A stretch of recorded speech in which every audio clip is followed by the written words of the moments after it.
ओम नमो भगवते वासुदेवाय।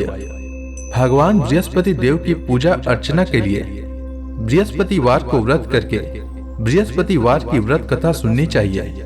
बृहस्पतिवार का व्रत करने और व्रत कथा सुनने से स्त्री पुरुषों की सभी मनोकामनाएं पूरी होती है।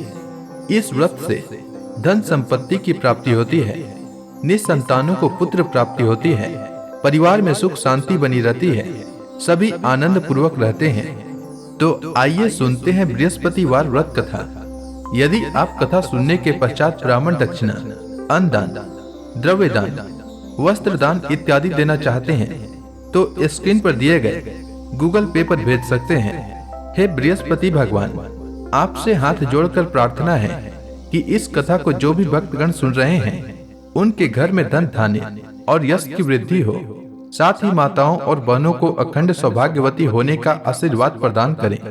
कथा प्रारंभ करने से पहले एक बार प्रेम से बोलिए बृहस्पति भगवान की जय, विष्णु भगवान की जय, माता लक्ष्मी की जय। और वीडियो को एक लाइक करके कमेंट बॉक्स में लिख दीजिए बृहस्पति भगवान की जय। प्राचीन समय की बात है, भारत में एक राजा राज्य करता था। वह बड़ा प्रतापी तथा दानी था। वह नित्य प्रति मंदिर में भगवत दर्शन करने जाता था। वह ब्राह्मण और गुरु की सेवा किया करता था। उसके द्वार से कोई भी याचक निराश होकर नहीं लौटता था। वह प्रत्येक गुरुवार को व्रत रखता एवं पूजन करता था। हर दिन गरीबों की सहायता करता था। परंतु यह सब बातें उसकी रानी को अच्छी नहीं लगती थी। वह न तो व्रत करती और न किसी को एक भी पैसा दान में देती थी। वह राजा से भी ऐसा करने को मना किया करती थी। एक समय की बात है कि राजा शिकार खेलने वन को चले गए। घर पर रानी और दासी थी। उस समय गुरु बृहस्पति साधु का रूप धारण कर राजा के दरवाजे पर भिक्षा मांगने आए। साधु ने रानी से भिक्षा मांगी तो वह कहने लगी, हे साधु महाराज, मैं इस दान और पुण्य से तंग आ गई हूँ। इस कार्य के लिए तो मेरे पति देव ही बहुत हैं। अब आप ऐसी कृपा करें कि सारा धन नष्ट हो जाए तथा मैं आराम से रह सकूं। साधु रूपी बृहस्पति देव ने कहा, हे देवी, तुम बड़ी विचित्र हो। संतान और धन से कोई दुखी नहीं होता है, इसको सभी चाहते हैं। पापी भी पुत्र और धन की इच्छा करता है। अगर तुम्हारे पास धन अधिक है तो भूखे मनुष्यों को भोजन कराओ, प्याऊ लगाओ, ब्राह्मणों को दान दो, धर्मशालाएं बनवाओ, कुआं, तालाब, बावड़ी, बाग, बगीचे आदि का निर्माण कराओ तथा निर्धनों की कुंवारी कन्याओं का विवाह कराओ, साथ ही यज्ञ आदि करो। इस प्रकार के कर्मों से आपके कुल का और आपका नाम परलोक में सार्थक होगा एवं स्वर्ग की प्राप्ति होगी। परंतु रानी साधु की इन बातों से खुश नहीं हुई। उसने कहा, हे साधु महाराज, मुझे ऐसे धन की आवश्यकता नहीं जिसको मैं अन्य लोगों को दान दूं तथा जिसको रखने और संभालने में ही मेरा सारा समय नष्ट हो जाए। साधु ने कहा, हे देवी, यदि तुम्हारी ऐसी ही इच्छा है तो जैसा मैं तुम्हें बताता हूं तुम वैसा ही करना। बृहस्पतिवार के दिन घर को गोबर से लिपना, अपने केसों को पीली मिट्टी से धोना, केसों को धोते समय स्नान करना, राजा से कहना वह हजामत करवाए, भोजन में मांस मदिरा खाना, कपड़ा धोबी के यहाँ धुलने देना। इस प्रकार 7 बृहस्पतिवार करने से तुम्हारा सारा धन नष्ट हो जाएगा। यह कहकर साधु महाराज रूपी बृहस्पति देव अंतर्धान हो गए। रानी ने साधु के कहने के अनुसार 7 बृहस्पतिवार तक वैसा ही करने का विचार किया। साधु के बताए अनुसार कार्य करते हुए केवल 3 बृहस्पतिवार ही बीते थे कि उसकी समस्त धन संपत्ति नष्ट हो गई। भोजन के लिए दोनों समय परिवार तरसने लगा तथा सांसारिक भोगों से दुखी रहने लगा। तब वह राजा रानी से कहने लगा कि हे रानी, तुम यहाँ पर रहो, मैं दूसरे देश को जाता हूँ, क्योंकि यहाँ पर मुझे सभी मनुष्य जानते हैं, इसलिए मैं यहाँ कोई छोटा कार्य नहीं कर सकता। मैं अब प्रदेश जा रहा हूँ, वहाँ कोई काम धंधा करूंगा, शायद हमारे भाग्य बदल जाए। ऐसा कहकर राजा प्रदेश चला गया। वह वहाँ जंगल से लकड़ी काट कर लाता और शहर में बेचता। इस तरह जीवन व्यतीत करने लगा। इधर राजा के बिना रानी और दासियां दुखी रहने लगी। किसी दिन भोजन मिलता और किसी दिन जल पीकर ही रह जाती। एक समय रानी और दासियों को 7 दिन बिना भोजन के व्यतीत करना पड़ा। तो रानी ने अपनी दासी से कहा, हे दासी, यहाँ पास के नगर में मेरी बहन रहती है, वह बड़ी धनवान है। तू उसके पास जा और वहां से 5 सेर बेचर मांग कर ले आ, जिससे कुछ समय के लिए गुजर हो जाएगा। दासी रानी की बहन के पास गई। रानी की बहन उस समय पूजा कर रही थी। बृहस्पतिवार का दिन था। दासी ने रानी की बहन से कहा, हे रानी, मुझे आपकी बहन ने भेजा है, मुझे 5 सेर बेचर दे दो। दासी ने यह बात अनेक बार कही, परंतु रानी की बहन ने कोई उत्तर नहीं दिया, क्योंकि वह उस समय बृहस्पतिवार की कथा सुन रही थी। जब दासी को रानी की बहन से कोई उत्तर नहीं मिला तो वह बहुत दुखी हुई। उसे क्रोध भी आया। वह लौटकर रानी से बोली, हे रानी, आपकी बहन बहुत ही धनी स्त्री है, वह छोटे लोगों से बात भी नहीं करती। मैंने उससे कहा तो उसने कोई उत्तर नहीं दिया। मैं वापस चली आई। रानी बोली, हे दासी, इसमें उसका कोई दोष नहीं है। जब बुरे दिन आते हैं तब कोई सहारा नहीं देता। अच्छे बुरे का पता विपत्ति में ही लगता है। जो ईश्वर की इच्छा होगी वही होगा। यह सब हमारे भाग्य का दोष है। उधर रानी की बहन ने सोचा कि मेरी बहन की दासी आई थी, परंतु मैं उससे कुछ नहीं बोली, इससे वह बहुत दुखी हुई होगी।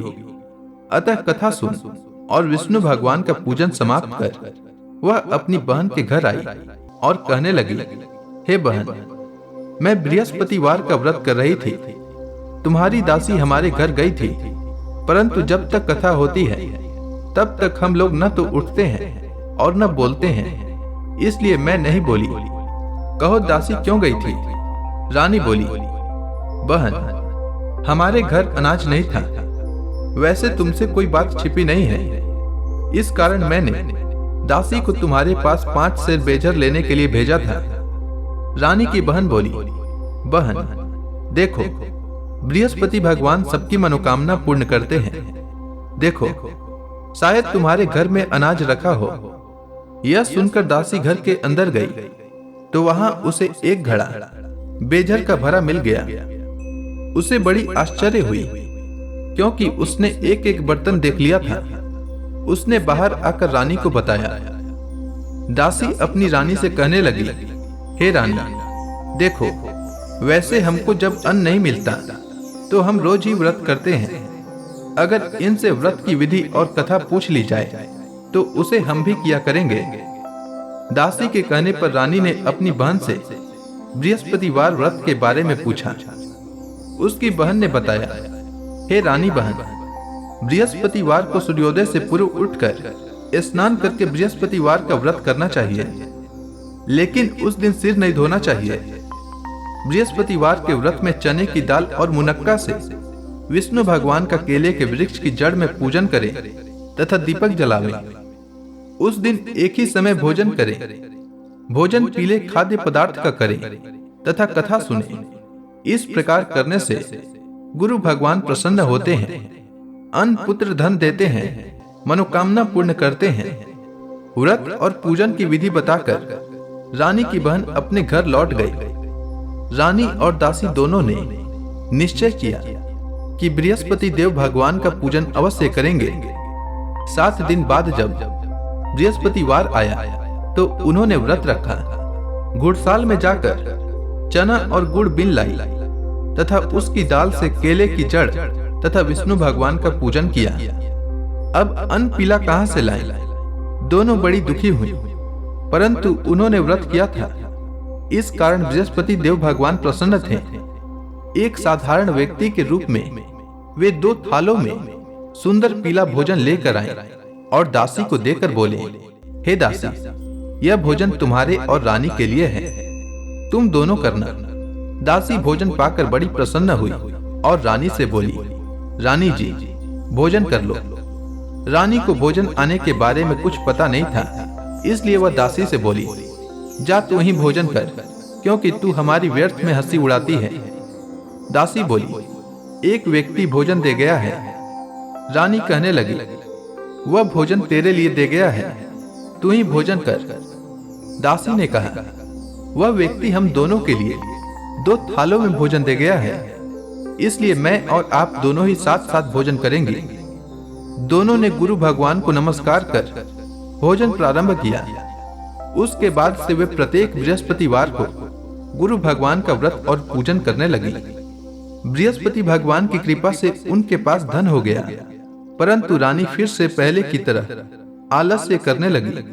तब दासी ने कहा, देखो रानी, तुम पहले भी इस प्रकार आलस्य करती थी। तुम्हें धन के रखने में कष्ट होता था, इस कारण सभी धन नष्ट हो गया था। अब गुरु भगवान की कृपा से धन मिला है, तो फिर तुम्हें आलस्य होता है। बड़ी मुसीबतों से हमने यह धन पाया है, इसलिए हमें दान पुण्य करना चाहिए। तुम भूखे मनुष्यों को भोजन कराओ, प्याऊ लगवाओ और ब्राह्मणों को दान दो। कुआं, तालाब, बावड़ी आदि का निर्माण करवाओ। मंदिर, पाठशाला बनवाकर दान दो। कुंवारी कन्याओं का विवाह करवाओ। धन को शुभ कार्यों में खर्च करो, जिससे तुम्हारे कुल का यश बढ़े तथा स्वर्ग प्राप्त हो और पितृ प्रसन्न हो। दासी की बात मानकर रानी ने इसी प्रकार के कर्म करने प्रारंभ किए, जिससे उसका काफी यश फैलने लगा। एक दिन रानी और दासी आपस में विचार करने लगी कि न जाने राजा किस दशा में होंगे। उनकी कोई खोज खबर नहीं है। गुरु भगवान से उन्होंने प्रार्थना की और भगवान ने रात्रि में राजा को स्वप्न में कहा, हे राजा, उठ, तेरी रानी तुझको याद करती है, अब अपने देश को लौट जा। राजा प्रातः काल उठकर जंगल से लकड़ियां काट कर लाने के लिए जंगल की ओर चल पड़ा। जंगल से गुजरते समय वह सोचने लगा, रानी की गलती से उसे कितने दुख भोगने पड़े। राजपाट छोड़कर उसे जंगल में आकर रहना पड़ा। जंगल से लकड़ियां काटकर उन्हें बेचकर गुजारा करना पड़ा। उसी समय उस जंगल में बृहस्पति देव एक साधु का रूप धारण करके आए और राजा के पास आकर बोले, हे लकड़हारे, तुम इस सुनसान जंगल में किस चिंता में बैठे हो, मुझे बतलाओ। यह सुनकर राजा के नेत्रों में जल भर आया और साधु की वंदना कर बोला, हे प्रभु, आप सब कुछ जानने वाले हैं। इतना कहकर राजा ने साधु को अपनी संपूर्ण कहानी सुना दी। महात्मा दयालु होते हैं। वे राजा से बोले, हे राजा, तुम्हारी पत्नी ने बृहस्पति देव के प्रति अपराध किया था, जिसके कारण तुम्हारी यह दशा हुई है। अब तुम किसी प्रकार की चिंता मत करो, भगवान तुम्हें पहले से अधिक धन देंगे। देखो, तुम्हारी पत्नी ने बृहस्पतिवार का व्रत करना प्रारंभ कर दिया है। अब तुम भी बृहस्पतिवार का व्रत करके चने की दाल व गुड़ जल के लोटे में डालकर केले का पूजन करो। फिर कथा कहो या सुनो, भगवान तुम्हारी सब मनोकामनाओं को पूर्ण करेंगे। साधु को प्रसन्न देखकर राजा बोला, हे प्रभु, मुझे लकड़ी बेचकर इतना पैसा भी नहीं बचता जिससे भोजन करने के उपरांत कुछ बचा सकूं। मैंने रात्रि में अपनी रानी को व्याकुल देखा है। मेरे पास कोई साधन नहीं जिससे समाचार जान सकूं। फिर मैं बृहस्पति देव की क्या कहानी कहूं? साधु ने कहा, हे राजा, तुम किसी बात की चिंता मत करो। बृहस्पतिवार के दिन तुम रोजाना की तरह लकड़ियां लेकर शहर में जाओ। तुम्हें रोज से 2 गुना धन प्राप्त होगा, जिससे तुम भली भांति भोजन कर लोगे तथा बृहस्पति देव की पूजा का सामान भी आ जाएगा। बृहस्पति देव की कथा इस प्रकार है, तुम ध्यान पूर्वक सुनो। प्राचीन काल में एक बहुत ही निर्धन ब्राह्मण था। उसकी कोई संतान नहीं थी। वह नित्य पूजा पाठ करता, परंतु उसकी स्त्री बहुत मलिनता के साथ रहती थी। वह न स्नान करती और न किसी देवता का पूजन करती। प्रातः काल उठते ही सर्वप्रथम भोजन करती, बाद में कोई अन्य कार्य करती। ब्राह्मण देवता बहुत दुखी रहते थे। पत्नी को बहुत समझाते, किंतु उसका कोई परिणाम न निकलता। भगवान की कृपा से ब्राह्मण की स्त्री को कन्या उत्पन्न हुई। वह कन्या अपने पिता के घर में बड़ी होने लगी। वह बालिका प्रातः स्नान करके भगवान विष्णु का जप करती। वह बचपन से ही बृहस्पतिवार का व्रत भी करने लगी। पूजा पाठ समाप्त कर विद्यालय जाती तो अपनी मुट्ठी में जौ भर कर ले जाती और पाठशाला जाने के मार्ग में डालती जाती। वही जौ स्वर्ण के हो जाते तो लौटते समय उनको बीनकर घर ले आती। एक दिन वह बालिका सूप में उन सोने के जौ को फटक कर साफ कर रही थी। तभी उसकी माँ ने देख लिया और कहा, हे बेटी, सोने के जौ को फटकने के लिए सोने का सूप होना चाहिए। दूसरे दिन गुरुवार था। इस कन्या ने व्रत रखा और बृहस्पति देव से प्रार्थना करके कहा, हे प्रभु, यदि मैंने सच्चे मन से आपकी पूजा की हो तो मुझे सोने का सूप दे दो। बृहस्पति देव ने उसकी प्रार्थना को स्वीकार कर ली। रोजाना की तरह वह कन्या जौ फैलाती हुई विद्यालय चली गई। विद्यालय से लौटकर जब वह जौ बीन रही थी तो बृहस्पति देव की कृपा से उसे सोने का सूप मिला। उसे वह घर ले आई और उससे जौ साफ करने लगी, परंतु उसकी मां का वही ढंग रहा। एक दिन की बात है, वह कन्या सोने के सूप में जौ साफ कर रही थी। उस समय उस नगर का राजकुमार वहां से होकर निकला। इस कन्या के रूप और सोने के सूप में जौ को साफ करते देखकर वह उस कन्या पर मोहित हो गया। राजमहल आकर वह भोजन तथा जल त्याग कर उदास होकर लेट गया। राजा को जब राजकुमार द्वारा अन्न जल त्यागने का समाचार ज्ञात हुआ तो अपने मंत्रियों के साथ वह अपने पुत्र के पास गए और बोले, हे पुत्र, तुम्हें किस बात का कष्ट है? किसी ने अपमान किया है अथवा कोई और कारण है? मुझे बताओ, मैं वही करूंगा जिससे तुम्हें प्रसन्नता हो। राजकुमार ने अपने पिता की बातें सुनी तो वह बोला, मुझे आपकी कृपा से किसी बात का दुख नहीं है। किसी ने मेरा अपमान भी नहीं किया है, परंतु मैं उस लड़की के साथ विवाह करना चाहता हूं जो सोने के सूप में जौ साफ कर रही थी।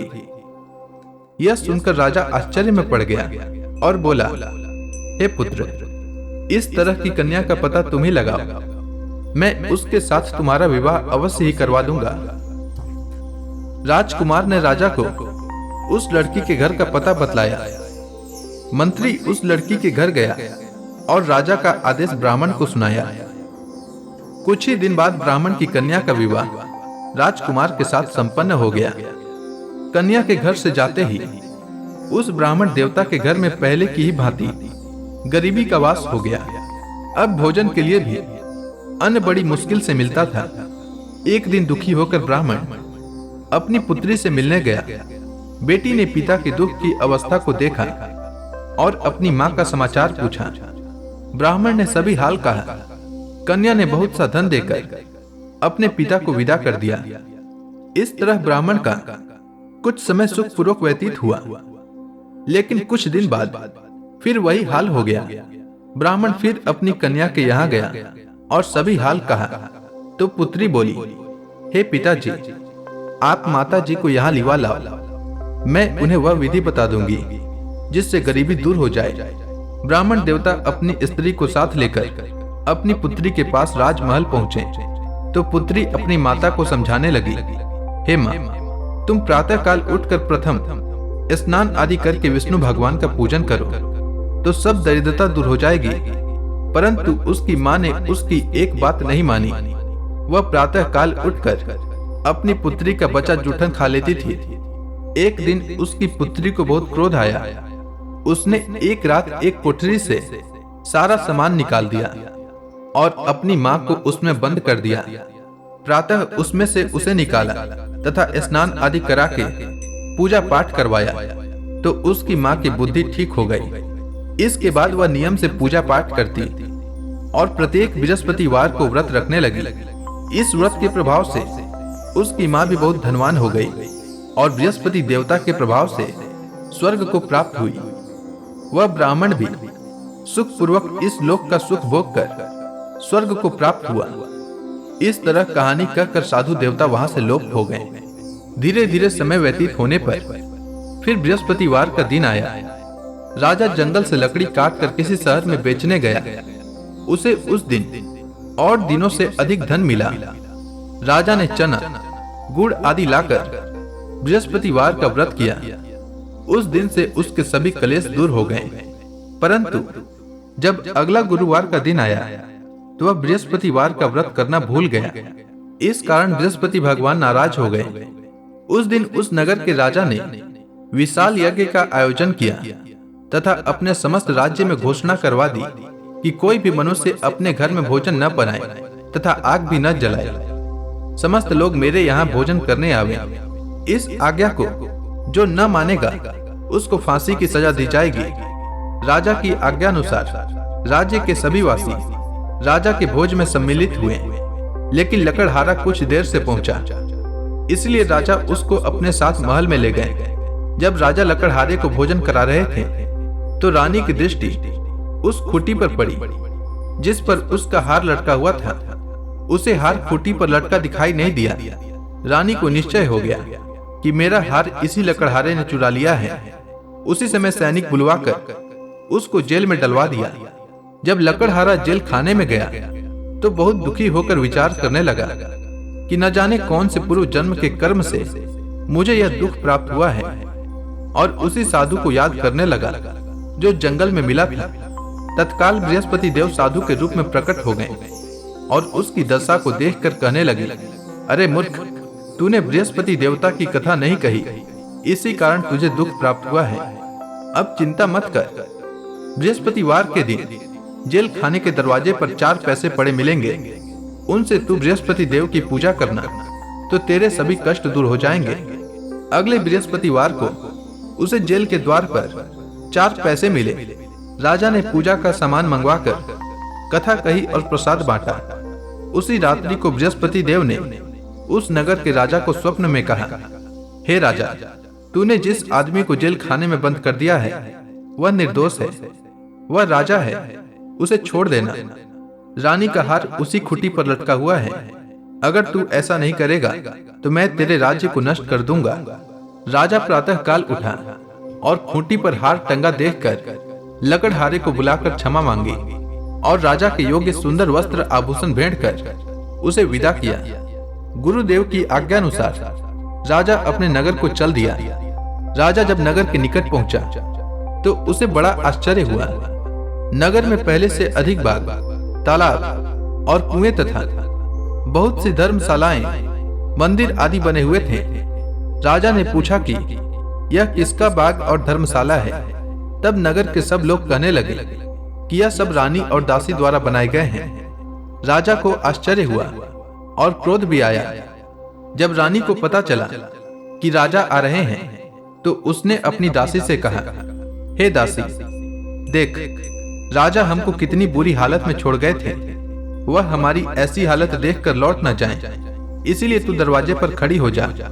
रानी की आज्ञानुसार दासी दरवाजे पर खड़ी हो गई। जब राजा आए तो उन्हें अपने साथ महल में लिवा लाई। तब राजा ने क्रोध करके अपनी तलवार निकाली और पूछने लगा, बताओ, यह धन तुम्हें कैसे प्राप्त हुआ है। तब रानी ने बताया, हमें यह सब धन बृहस्पति देव के व्रत के प्रभाव से प्राप्त हुआ है।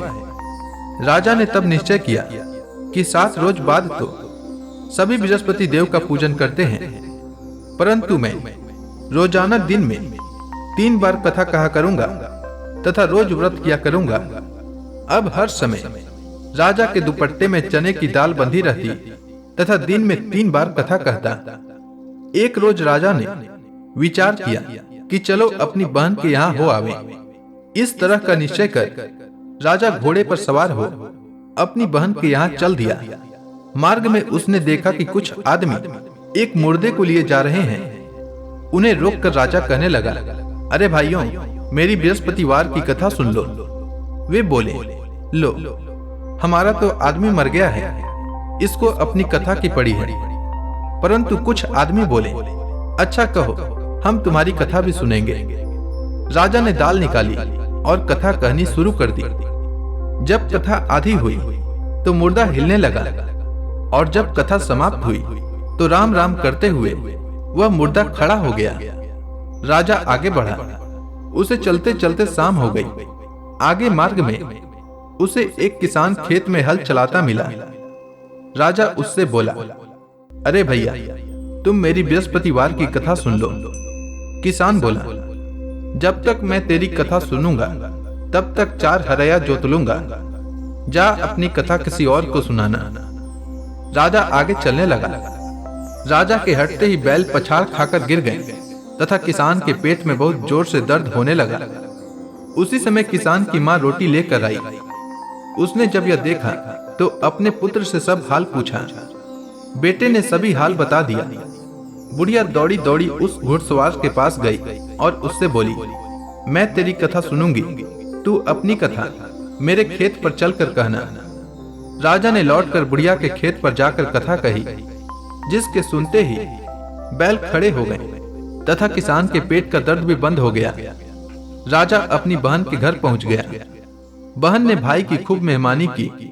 दूसरे रोज प्रातः काल राजा जगा तो वह देखने लगा कि सब लोग भोजन कर रहे हैं। राजा ने अपनी बहन से जब पूछा कि ऐसा कोई मनुष्य है जिसने भोजन नहीं किया हो, जो मेरी बृहस्पतिवार की कथा सुन ले, तो बहन बोली, हे भैया, यह देश ऐसा ही है।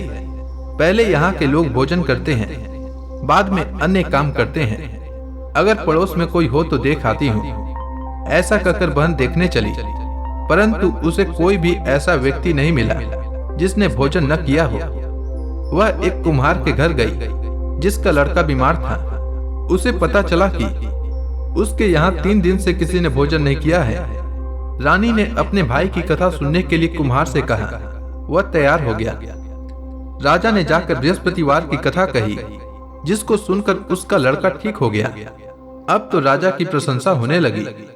एक दिन राजा ने अपनी बहन से कहा, हे बहन, मैं अपने घर जाऊंगा, तुम भी तैयार हो जाओ। राजा की बहन ने अपनी सास से अपने भाई के साथ जाने की आज्ञा मांगी।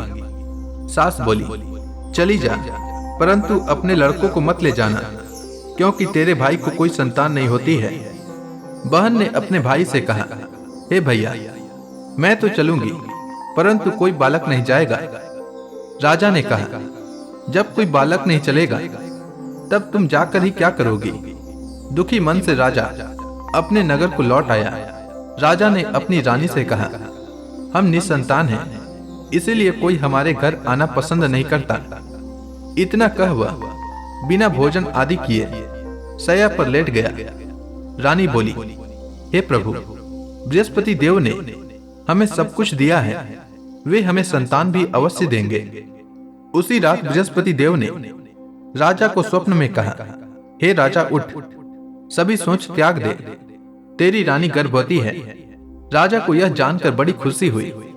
9वें महीने रानी के गर्भ से एक सुंदर पुत्र उत्पन्न हुआ। जब राजा की बहन ने यह शुभ समाचार सुना तो वह बहुत खुश हुई तथा बधाई लेकर अपने भाई के यहाँ आई। तभी रानी ने कहा, घोड़ा चढ़कर नहीं आई, गधा चढ़ी आई। राजा की बहन बोली, भाई, मैं इस प्रकार न कहती तो तुम्हें संतान कैसे मिलती। बृहस्पति देव ऐसे ही हैं, जिसके मन में जो कामनाएं रहती है सभी को पूर्ण करते हैं। जो सद्भावना पूर्वक बृहस्पतिवार का व्रत कथा करता है एवं पढ़ता है अथवा सुनता है और दूसरों को सुनाता है, बृहस्पति देव उसकी सभी मनोकामना पूर्ण करते हैं। बृहस्पति देव उसकी सदैव रक्षा करते हैं। जो संसार में सद्भावना व सच्चे हृदय से बृहस्पति देव का पूजन करते हैं, उनकी सभी मनोकामनाएं उसी प्रकार पूर्ण होती है जैसे रानी और राजा ने बृहस्पति देव की कथा का गुणगान किया। उनकी सभी इच्छाएं बृहस्पति देव ने पूर्ण की। मनुष्य को हृदय से उनका मनन करते हुए जयकारा करना चाहिए। तो प्रेम से बोलिए, बृहस्पति भगवान की जय, विष्णु भगवान की जय, माता लक्ष्मी की जय। अब आप सभी भक्तगण हाथ जोड़कर भगवान विष्णु का ध्यान करें। आरती होने वाली है। ओम जय जगदीश हरे, स्वामी जय जगदीश हरे। भक्त जनों के संकट, भक्त जनों के संकट क्षण में दूर करे। ओम जय जगदीश हरे। जो ध्यावे फल पावे, दुख बिन से मन का सुख संपत्ति आवे, कष्ट मिटे तन का। ओम जय जगदीश हरे। मात पिता तुम मेरे, शरण गहूँ मैं किसकी। प्रभु शरण गहूँ मैं किसकी। तुम बिन और न दूजा, तुम बिन और न दूजा, आस करूँ मैं किसकी। ओम जय जगदीश हरे। तुम पूरन परमात्मा, तुम अंतर्यामी। प्रभु तुम अंतर्यामी। पार ब्रह्म परमेश्वर, तुम सबके स्वामी। ओम जय जगदीश हरे। तुम करुणा के सागर, तुम पालन करता। प्रभु तुम पालन करता। मैं मूरख खल कामी, मैं मूरख खल कामी, कृपा करो भरता। ओम जय जगदीश हरे।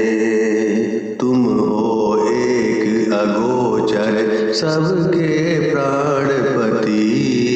प्रभु सबके प्राणपति।